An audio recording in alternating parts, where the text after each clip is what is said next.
मुंबई में साकीनाका पुलिस के मादक पदार्थ निरोधक दस्ते ने कर्नाटक के मैसूर में एक गैराज के पीछे चल रहे एमडी मेफेड्रोन की एक एफडी दवा निर्माण फैक्ट्री का भंडाफोड़ किया है और 4 आरोपियों को गिरफ्तार किया है। अब तक विभिन्न गतिविधियों से 390 करोड़ रुपए की ड्रग्स उनके पास से जब्त की गई। अखिल भारतीय परिषद एबीवीपी दुमका इकाई द्वारा स्टूडेंट्स फॉर सेवा एसएफएस के माध्यम से डाक बम सेवा का आयोजन। किस तरीके से उसने लोगों को और साथ में लिया, उसकी जानकारी क्या है, किस तरह की पढ़ाई कर रही थी? हम जो 4 लोग वो मैन्युफैक्चरिंग यूनिट पे मिले उनका बैकग्राउंड हम एक्चुअली चेक कर रहे हैं, तो इसमें से अभी रिवील होना बाकी है कि इनका एजुकेशनल बैकग्राउंड कहाँ सीखे, बाकी पूरी चीजें रिवील होना बाकी है। क्या चीजें आपको मिली, उनके पास से क्या-क्या चीजें आप लोगों को मिली है और आपने एक फैक्ट्री पर छापेमारी की थी, वहाँ से क्या चीजें मिली आपको?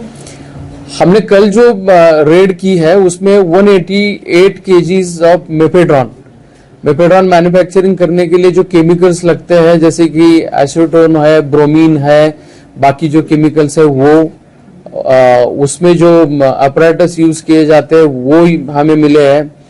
कुछ इलेक्ट्रिकल हीटर्स मिले हैं, ओवन मिले हैं, बाकी लैब इंस्ट्रूमेंट्स मिले हैं। ये सब चीजें हमें उस जगह से मिली है। पहले जो 4 आरोपी अरेस्ट हुए वो सब मुंबई बेस्ड हैं, चारों पहले वाले मुंबई और मुंबई के आउटस्कर्ट। सर कोई कैश की रिकवरी हुई है, क्योंकि 390 करोड़ का ड्रग्स काफी बड़ा अमाउंट है, तो have you recovered any cash from them? नहीं सर, पूर्व में ऐसे कई मामले आए हैं। ओटीटी सीरीज है ब्रेकिंग बैड करके, उसमें एक केमिस्ट्री का प्रोफेसर होता है, वो इस तरीके के ड्रग्स मैन्युफैक्चरिंग करता है। कई सारे इंडिया में भी ऐसे केसेस हैं। क्या इस केस में भी ऐसा कोई संलिप्त पाया गया है कि केमिस्ट्री का प्रोफेसर हो और पैसे कमाने के लिए वो इस धंधे में आया हो? तो अब तक तो ऐसा कुछ हमें दिखा नहीं। ठीक है।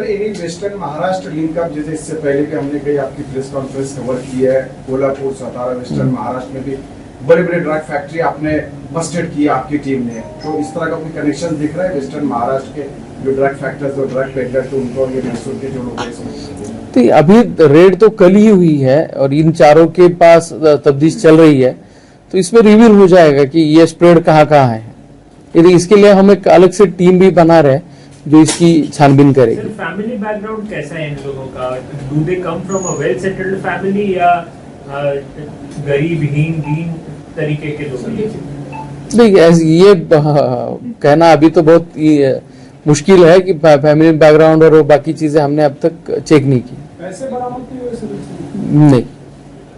ठीक, थैंक यू।